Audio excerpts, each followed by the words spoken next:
Makanya kemarin saya lihat ada orang yang mengolok-olok Rhoma Irama itu. Saya sedih, Gus. Saya sedih kok tiba-tiba ada orang maki-maki Rhoma Irama. Kok tiba-tiba ada orang mengatakan Rhoma Irama diolok-olok. Saya nggak terima itu termasuk, karena saya bukan semata-mata apa. Assalamualaikum warahmatullahi wabarakatuh. Teman-teman sekalian, sahabat-sahabat sekalian yang saya banggakan dimanapun Anda berada. Gus Muafiq tidak terima Rhoma Irama diolok-olok. Tentu ini video terbaru ya, dan penting untuk kita lihat ya, kenapa beliau tidak terima. Artinya alasan-alasan yang telah beliau lontarkan ini ya, perlu untuk kita dengarkan seperti itu. Ya biar kita tersadarkan.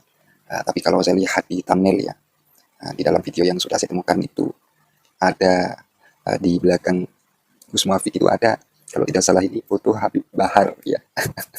Yang kata orang-orang itu ya sangar lah ya, sangar. Dan di sampingnya juga ada foto Bang Haji Rhoma Irama. Jadi mari kita tonton video ini sampai selesai ya. Tapi sebelum kita putarkan videonya, seperti biasa kita intro terlebih dahulu. Ingat ditonton sampai selesai biar tidak gagal paham ya. Ya, kita intro terlebih dahulu.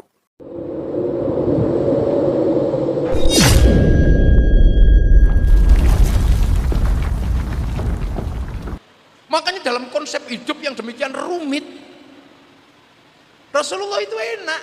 Kamu kalau hidup berbeda-beda seperti itu, pegang satu. Kalian harus ingat untuk rukun, kullukum ra'in wa kullukum mas'ulun an ra'iyatih. Kalian semua adalah para pemimpin yang harus hidup saling bertanggung jawab antara yang mimpin dan yang dipimpin. Dan konsep itu diterapkan di Indonesia, karena Rasulullah kalau terhadap masyarakat manusia yang beda suku, beda bangsa, beda agama, Rasulullah hanya menyebutnya, jadilah kalian ra'iyah. Ra'iyah adalah orang yang hidup bisa memimpin dan bisa dipimpin. Ra'iyah itu diterapkan di Indonesia menjadi konsep rakyat. Itu sebenarnya konsepnya Rasulullah. Hidup boleh berbeda suku, beda bangsa, beda agama, tapi rukun. Makanya orang Indonesia disebut ra'iyah atau rakyat. Nah, rakyat inilah yang akhirnya menyelamatkan kita bisa hidup berbeda-beda selaras dengan Bhinneka Tunggal Ika. Dan satu-satunya negara muslim yang bisa menggunakan konsep ra'iyah untuk warga bangsanya hanya muslim Indonesia. Negara lain nggak sanggup. Saudi kembali pada kerajaan, Yaman kembali pada komunis, beberapa negara kembali pada kerajaan.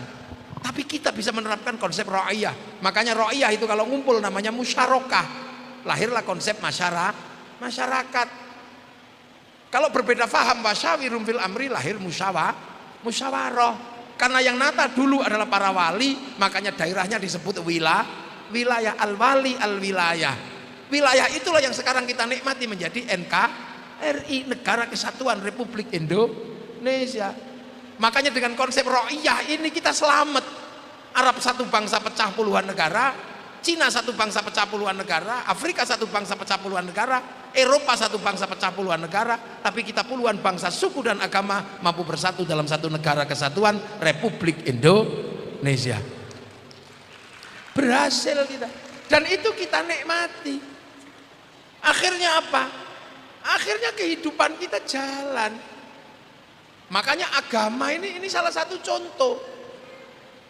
Jadi kegiatan malam hari ini sebenarnya salah satu contoh di mana merukunkan orang dengan peristiwa-peristiwa agama. Makanya manusia yang sifat hidupnya berbagi dengan orang dan agama sifatnya adalah pribadi dia dengan Allah, maka jangan sampai kemudian kehidupan agama ini terhalang oleh dunia yang rumit. Makanya manusia kemudian urusan dunianya menjadi enak. Kita ini oleh agama disuruh rukun sama suami istri, sakinah mawaddah warahmah. Tapi rukun dalam rumah tangga salah satu syaratnya itu apa? Istri yang cantik. Nah, istri yang cantik itu sekarang difasilitasi siapa? Difasilitasi orang Prancis karena pinter bikin bedak dan skincare. Jadi kita ini dibantu, ditopang oleh banyak orang. Makanya menjaga agama ini agar tetap rukun ini tidak mudah. Makanya kiai-kiai agama dijadikan alat kerukunan. Kiai doa saja kebersamaan yang ada. Yang lain sudah menganggap bahwa doa itu harus sendiri-sendiri. Kiai tidak, ayo doa bareng bareng. Kiainya yang doa, santrinya yang amina, amin. Begitu yang doa banyak, diajak namanya istighosah kubro, dibawa ke alun-alun kabupaten atau alun-alun kota. Di situ semua terlibat, kerukunan terjaga, agama terjaga, roda ekonomi berputar. Makanya barokah santri itu, karena begitu dia berdoa bersama, ini semua terjaga. Yang jual bakso bisa datang, yang jual tahu bisa mendapatkan barokah, yang apa saja bisa hadir di situ. Itu makanya orang Indonesia ini punya simpul-simpul di mana apa agama ini menjadi alat pemersatu. Orang selawat ini urusan pribadi dengan Rasulullah, tapi di tangan para ulama selawat menjadi alat pemersatu. Karena manusia nggak bisa dipisah. Akhirnya sholawatnya di alun-alun. Begitu sampai di situ semua menikmati. Yang jualan selayernya laku. Yang jual spanduknya laku. Yang jual gagang pancingnya laku. Orang meninggal disatukan lagi. Khol. Ini kelapa laku. Bagi kiai yang jauh datang ziarah ke sini, bus pariwisata laku, elep laku. Di makam-makam para wali orang bisa menyambut datangnya para tamu, jual nasi laku, jual tasbih laku, sampai copet itu bisa hidup di makam para wali. Ini sebuah siklus kehidupan yang luar biasa. Loh, makanya Indonesia ini agama ini menghidupi banyak orang. Bukan cuman agama terus menjadi urusan vertikal tok, nggak bisa. Makanya di Indonesia ini agama menjadi alat kebersamaan. Gitu. Yang seneng ziarah ke sana, yang seneng ziarah ke sana. Akhirnya para orang Cilangkap ziarah ke Sunan Bonang, ziarah ke Madura, ziarah ke Jombang. Akhirnya setiap tanah yang diziarahi menghasilkan kerinduan. Nah, kerinduan terhadap tanah-tanah yang diziarahi itulah bibit cinta pada tanah air. Orang Cilangkap suruh ngebom Surabaya, nggak berani mau ada makamnya Sunan Ampel. Suruh ngebom Jombang, nggak berani ada makamnya Gus Dur. Makanya seluruh teroris itu tumbuh dari orang yang tidak pernah ziarah kubur. Cek aja itu. Nggak ada santri suka ziarah kubur kok jadi teroris ngebom. Nggak berani ngebom. Loh, ini menjadi sebuah sistem sosial. Karena apa? Agama itu ditempati oleh manusia. Nah, manusia ini makhluk sosial, makhluk bersama. Makanya kemarin saya lihat ada orang yang mengolok-olok Rhoma Irama itu. Saya sedih, Gus. Saya sedih kok tiba-tiba ada orang maki-maki Rhoma Irama. Saya itu sedih begitu Rhoma Irama dimaki itu. Kenapa? Orang yang hidup dari Rhoma Irama itu nggak kehitung jumlahnya. Lagu Rhoma Irama menghidupi pengamen-pengamen se-Indonesia. Siapa yang orang sodakohnya paling banyak mengalahkan Rhoma Irama? Nggak ada di Jakarta. Coba ya sampean cek. Grup dangdut sebegitu banyak menyebar di mana-mana. Itu hidup karena lagunya Rhoma Irama. Loh, itu dia mikir dengan darah, dengan air mata Rhoma Irama itu sampai punya lagu. Habis itu lagunya dimainkan oleh pengamen-pengamen yang setiap hari dengan lagu Rhoma Irama bisa mendapatkan uang 100.000, dibawa pulang anaknya bisa makan, dibawa ke sekolahan anaknya bisa bayar SPP. Itu berapa yang hidup dari lagunya Rhoma Irama? Kok tiba-tiba ada orang mengatakan Rhoma Irama diolok-olok? Saya nggak terima itu termasuk, karena saya bukan semata-mata apa. Kalau dalam tradisi santri, hidupnya Rhoma Irama itu menghidupi jutaan orang Indonesia. Coba kalian cek di lapangan. Sodik Monata itu bisa hidup karena lagunya Rhoma Irama. Imron Sadewo hidup karena lagunya Rhoma Irama. Kelompok-kelompok karaoke itu bisa hidup karena lagu Rhoma Irama. Dari gelandangan sampai judi sampai apa itu menghidupi berapa? Ayo, aman coba itu. Ini siklus hidup yang luar biasa. Bagaimana sistem sosial itu dipertanggungjawabkan di hadapan Allah. Jadi jangan dikira Rhoma Irama itu cuman gayanya gini. Itu menghidupi dari Sabang sampai Merauke itu berapa yang hidup dari lagu-lagu Rhoma Irama, apalagi di Madura. Wah, itu tambah paling laris itu lagu Rhoma Irama. Jadi ini konsep hidup bersama. Orang tidak boleh marah-marah. sama Syekh Abdul Qadir Al-Jilani, karena Syekh Abdul Qadir Al-Jilani manakibnya menghidupi banyak orang. Orang tidak boleh marah-marah sama para wali, karena makamnya wali menghidupi banyak orang. Nah, di Jakarta ini saya lihat yang hidupnya bisa menghidupi banyak orang terbanyak itu termasuk rumah irama. Makanya jangan main-main sama, jangan hujat itu. Nggak cocok ya nggak cocok. Tapi kamu belum pernah kasih makan orang se-Indonesia dengan cara rumah irama. Rumah irama sudah setiap hari kasih makan orang. Coba ke terminal-terminal pasti ada nyanyi lagu gelandangan. Lagunya rumah irama. Dia bisa dapat hidup, bisa kasih makan anaknya, dia bisa masih makan keluarganya. Itu di hadapan Allah, mbok pikir nggak ada pahalanya? Ada itu pahalanya. Mithqala dzarratin khairan yara, mithqala dzarratin syarran yara. Tuh, ini penting dipahami. Jadi jangan kemudian dikit-dikit kita marah-marah karena apa? Karena berbeda. Agama ini nggak bisa dipisah. Nah itulah makanya meletakkan dasar untuk memahami kenapa kiai itu tasammu, tawassut, tawazzun. Itu. Setelah ini selesai semua, baru manusia dipanggil oleh Allah. Nah terserah sampean ketika dipanggil mau milih paket apa kan terserah. Ada paket lumrah. Manusia mau ngambil paket lumrah, ada. Paket apa? Ya paket mati biasa aja. Kullu nafsin dha'iqatul maut. Itu pasti ditunggu, gak ditunggu juga datang. Makanya karena nggak tahu kapan datangnya, berbuat baiklah. Jangan sampai berbuat jahat pas mati itu datang. Jangan lagi main kartu mati itu datang. Nah itu mati yang paketan nggak usah dipikir itu sudah. Karena malaikat kalau mencari model begitu tinggal di Sherlock gitu aja selesai.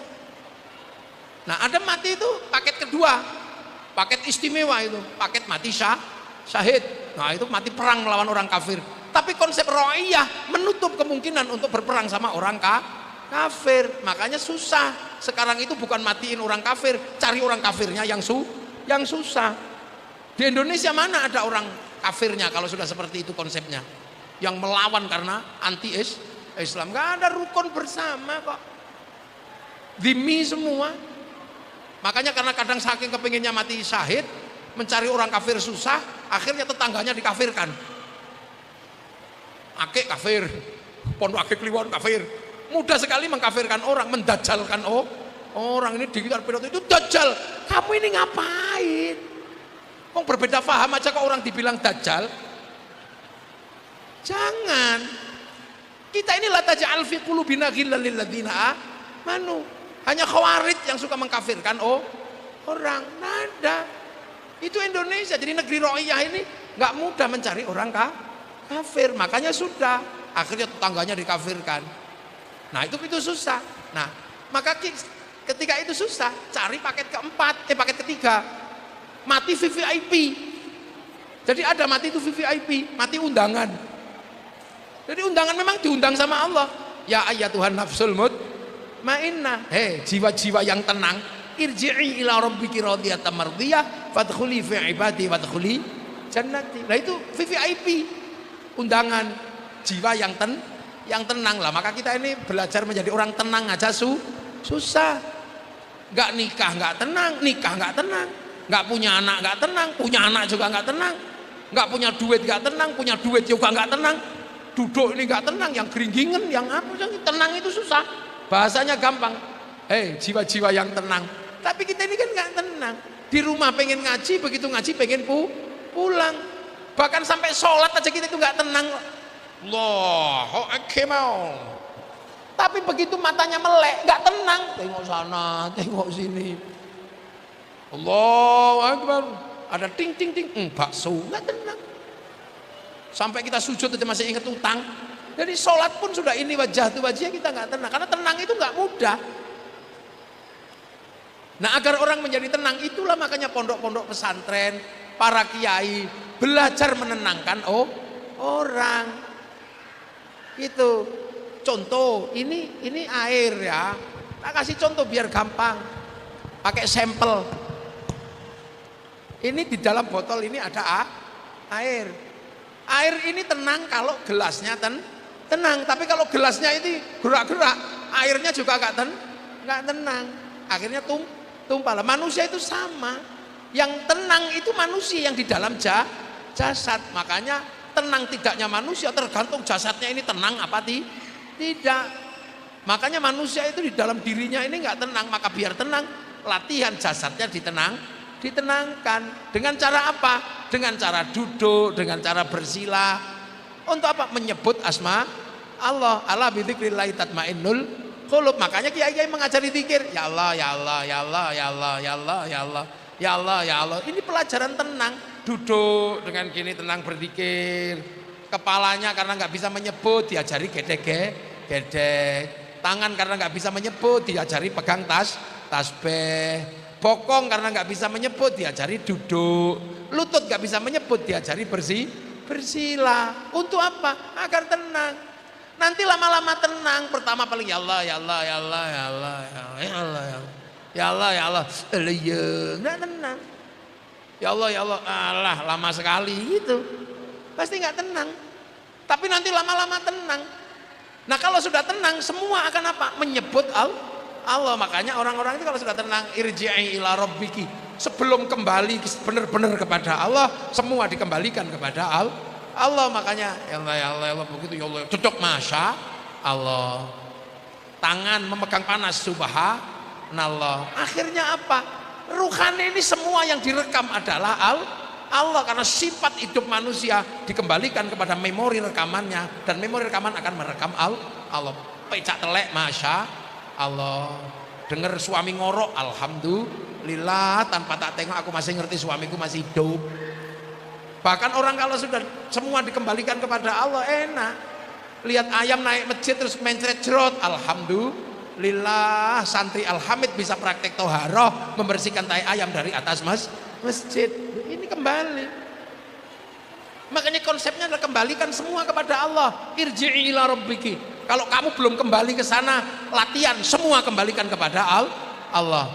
Maka kau akan diridhoi oleh Allah. Tenang kita, ridho kepada Allah, diridhoi Allah.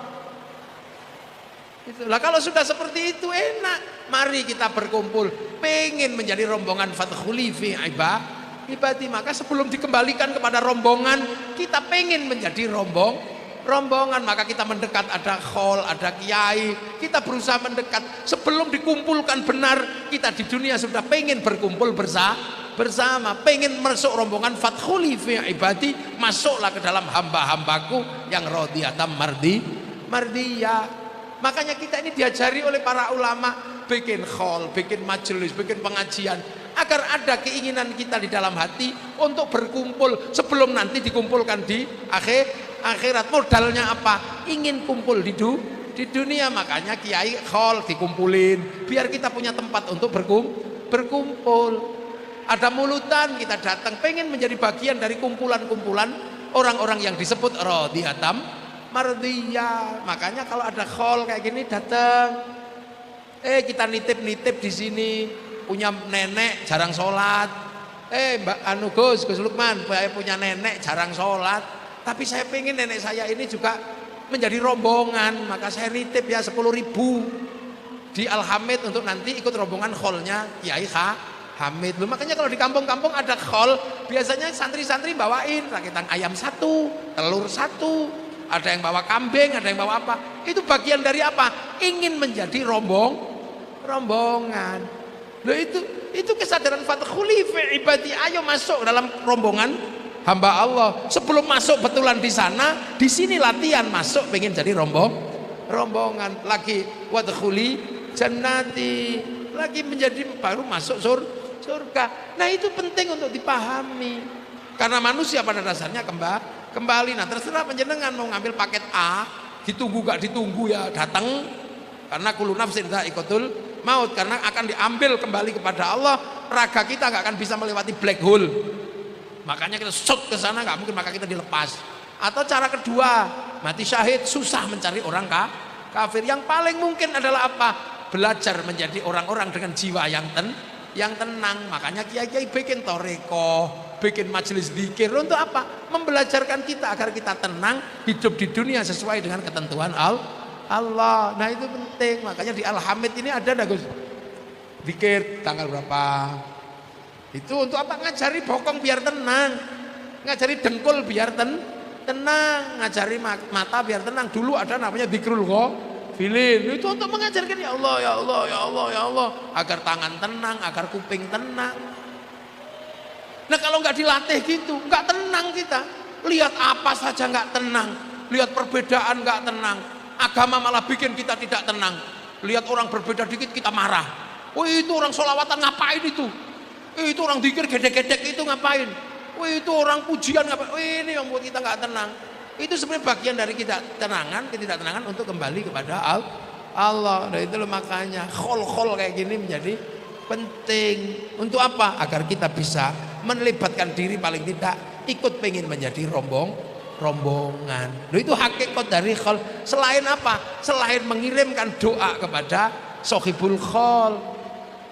Untuk apa? Ya kembali kepada Allah. Jadi yang di sana didoakan, yang sini berlatih. Berlatih untuk apa? Berlatih untuk pulang. Latihan mulai. Sebelum mulai betulan, sebelum pulang betulan, kita latihan. Semua dikembalikan kepada Allah. Jedot masya Allah, pecah telek masya Allah. Dan itu direkam oleh ruhani, nanti di print out di hadapan Allah Subhanahu wa ta'ala. Amma ba'du. Loh ini baru mukaddimah saya. Loh ini baru mukaddimah, belum mulai ngaji khol. Ini baru menjelaskan manusia dan problem sosialnya dan kemungkinan untuk apa? Menjemput ajal pada Allah. Ini urung mulai ngaji tapi wis jam piro iki? Jam 11. Loh itu makanya kiai-kiai itu tenang. Karena punya mekanisme semua. Mencari kalau ada di tempat lain, nggak ketemu. Mekanisme menjadi manusia diantarkan nggak ada. Orang belum lahir sudah didoakan. Orang begitu lahir didoakan. Diriadoi, dia apa? Yang lain bilang bid'ah, bilang apa? Ini ngurus manusia, berbeda dengan ngurus yang lain. Ngurus ini gampang, ngurus itu gampang, tapi ngurus manusia sulitnya luar biasa. Karena manusia ini pulang. Nah pulang itu membawa bekal diambil dari sini. Ad-dunya mazra'atul akhirah. Maka terserah sampean mau ngambil paketan berapa terserah. Sangunya apa terserah. Mau sangu sholat, monggo. Paket hemat ya monggo, setahun sekali lebaran monggo. Mau paket Quran komplit 30 juz ya grosir. Kalau mau eceran ya yasin. Kalau ngecer lagi kulhu. Paketannya ada, paket yasinan, paket tahlilan. Apa mau paket per ayat silahkan. Kalau putus cinta paketannya innahu min Sulaiman wa innahu bismillahirrahmanirrahim. Kalau istri cerewet paketannya sumum bukmun umyum faum lah. Terserah, yang penting punya bekal, karena kembali nanti harus ada bekal kepada Allah. Nah itu penting dipahami sebagai konsep dasar menjadi manusia. Makanya manusia yang terbaik adalah manusia yang paling bermanfaat untuk kehidupan yang lain. Mosok kalah sampean. Yang lain investasinya jangka panjang, bikin pesawat, bikin konsep. Kita ini kadang paketannya itu paket instan. Kita nggak punya produk apapun kaum muslimin ini. Ini produknya bukan orang Islam yang buat. Gitu. Itu tadi. Yang jelas ketika mati masih mendapatkan paketan investasi ya Rumah Irama tadi itu. Lagunya itu masih menghidupi banyak orang. Lah kita apakah kemudian akan pulang tanpa paketan? Ya monggo. Ini investasi banyak. Yang bikin ondel-ondel di Jakarta sampai sekarang ondel-ondel masih bisa menghidupi banyak orang. Dia masih mendapatkan bagian. Yang bikin roti buaya, orangnya sudah meninggal, tapi roti buayanya masih menghidupi banyak orang. Ayo. Yang bikin apa itu? Jengkol itu, yang bikin sambal jengkol itu, rendang jengkol, orangnya sudah meninggal tapi rendang jengkolnya masih bisa menghidupi warung Padang dan orang Jakarta. Kita ini kadang tidak pernah berpikir untuk punya investasi jangka panjang. Yang bikin lontong opor itu sampai sekarang masih menikmati, karena lontong opor masih bisa menghidupi banyak orang. Coba ayo kita mulai ngitung apa investasi kita untuk setelah kita meninggal. Nggak ada. Selain investasi jangka pendek, yang punya apa makanan Betawi itu yang paling khas itu apa? jengkol. Itu yang bikin rendang jengkol itu orangnya sudah meninggal.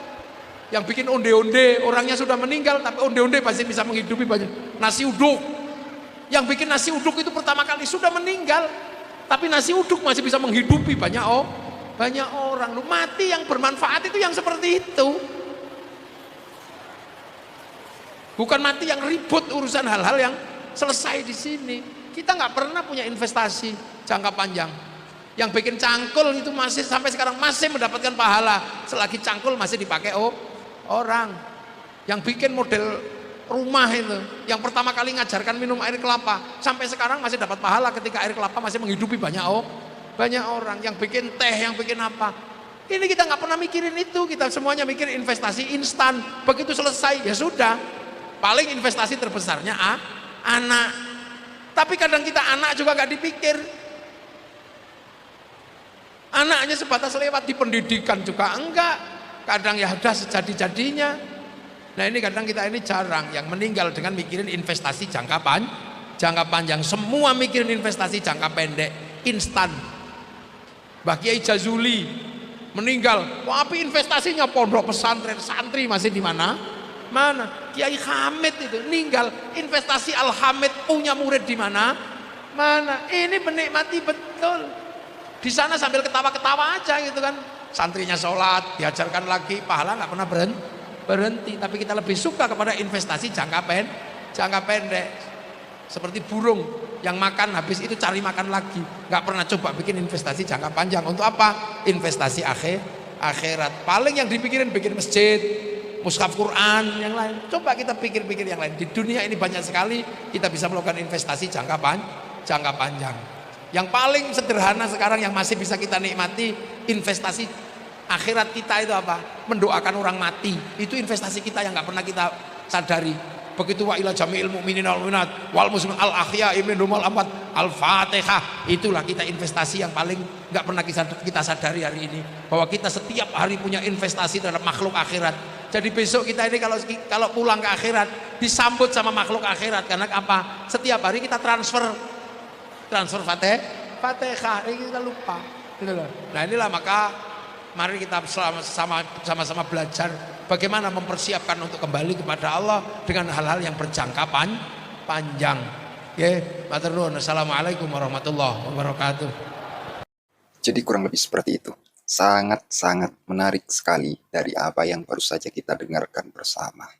Seputar alasan-alasan Gus Muwafiq ya. Kenapa beliau tidak terima ya ketika ada orang yang mengolok-olok beliau Rhoma Irama. Sudah saya sampaikan tadi ya di thumbnail video yang saya temukan ini ya. Ini ada foto Habib Bahari ya. Ini kalau tidak salah ya di belakang Gus Muwafiq ya. Artinya ya nanti saya tunjukkan di sini ya. Dan ada foto Rhoma Irama juga. Bang Haji Rhoma Irama. Kalau di thumbnailnya ini tertulis jangan asal mengolok, seperti itu ya, jangan asal mengolok. Kemudian juga bisakah seperti Bang Haji Rhoma Irama? Jadi Anda yang mengolok-ngolok Bang Haji Rhoma Irama, bisa Anda seperti beliau? Seperti yang baru saja kita dengarkan ya, Bang Haji Rhoma Irama ini sudah menghidupkan banyak orang, paham ya? Saya rasa teman-teman yang sudah menyimak full video barusannya sudah layak untuk memahami ungkapan ini. Pengamen ya dengan membawakan lagu Bang Haji Rhoma Irama ya, ia bisa ya bisa ngamen hidup lah ya, hidup membiayai seperti itu ya. Pokoknya macam-macam. Jadi ini memang perlu kita sadari ya. Di thumbnailnya itu tadi di bawah sudah saya bacakan ya, bisakah seperti Bang Haji Rhoma Irama? Ya mungkin Anda yang mengolok-ngolok Bang Haji Rhoma Irama, tolong ini diperhatikan ya, tolong ini didengar ya, bagi siapapun sih ya, bagi siapapun. Dan ungkapan Gus Muwafiq ya yang baru saja kita dengarkan bersama itu tolong dicerna baik-baik ya, dipahami. Itu. Kemudian di judulnya, saya rasa ini juga penting untuk saya bacakan. Gus Muwafiq terbaru 2024. Jangan asal mengolok-ngolok. Sungguh terlalu. Nah itu ya. Ini video terbaru teman-teman ya, yang baru saja kita dengarkan itu masih ya, kalau saya lihat nih ini ya sudah terupload 1 jaman lah kurang lebih ya. Ya sejak saya buat video ini ya, mulai saya buat video ini. Jadi eh, saya rasa juga penting untuk kita sebarluaskan, untuk kita share ya, biar orang yang telah mengolok-olok ya, biar mereka ya bisa menyadari hal ini ya. Siapa Bang Haji Rhoma Irama? Bisa ndak Anda seperti Bang Haji Rhoma Irama? Ya, itu ya. Jadi Bang Haji Rhoma Irama ini sungguh Masya Allah ya. Bagus lah ya. Kalau kita lihat di deskripsinya, dan saya rasa ini juga penting untuk saya bacakan. Amma ba'du. Jangan asal mengolok-ngolok Bang Haji Rhoma Irama, legenda musik dangdut ya, Indonesia, yang lagunya masih bisa kita dengar lewat pengamen-pengamen dan penyanyi orkes lainnya. Dari hasil membawakan lagu Rhoma Irama, mereka, para pengamen, bisa menghidupi keluarganya. Itu ya bisa dipaham. Disebarluaskan teman-teman ya, disebarluaskan. Siapa? Saya bertanya sekarang ya, siapa kemarin yang viral videonya mengolok-olok? Atau ya itulah yang mengatakan segala macam. Ya maksud saya ya narasinya cukup sangar lah ya.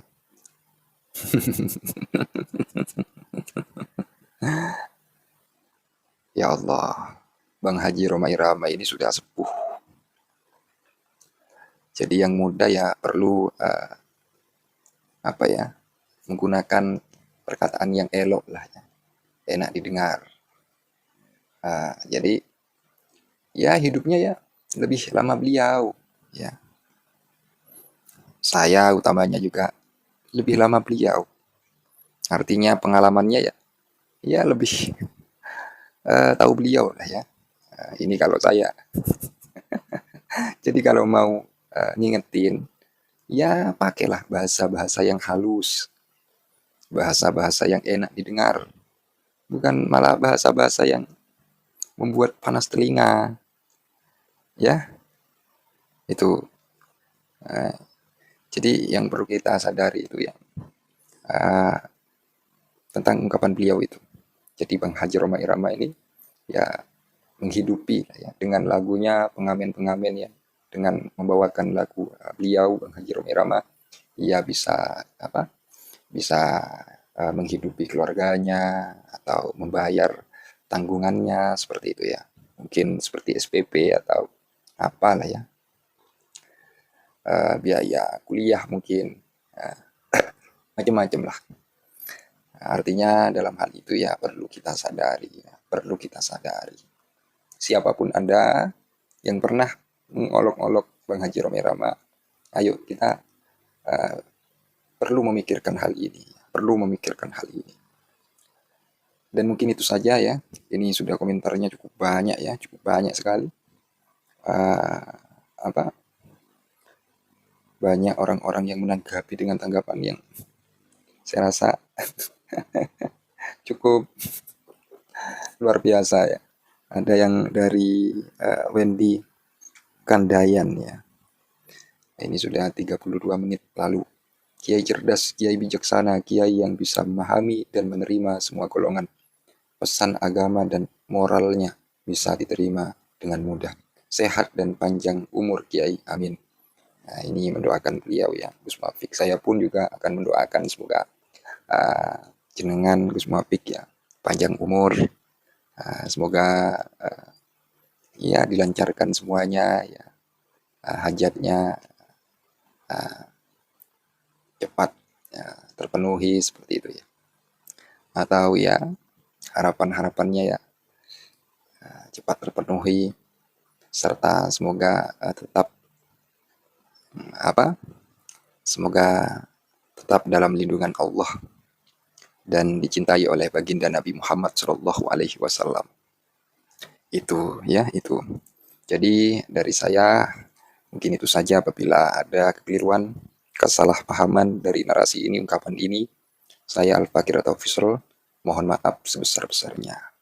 Jadi apabila ada kekeliruan kata atau apalah itu kalimat atau langkah tingkah mungkin ucapan, ya, saya mohon maaf sebesar-besarnya. Ya, yang namanya manusia, yang sering saya sampaikan, tidak luput dengan yang namanya salah dan lupa. Jadi bisa jadi ungkapan ini keliru, bisa jadi salah. Jadi hal itu ya bisa jadi. Itu ya. Itu saja. Akhirul qaul, semoga kita bijak, ya bijak di dalam mencernanya. Semoga kita dapat mengambil manfaat dari ungkapan beliau. Gus Muafiq. Itu saja akhirul qaul. Ihdinas siratal mustaqim. Wassalamualaikum warahmatullahi wabarakatuh. Terima kasih.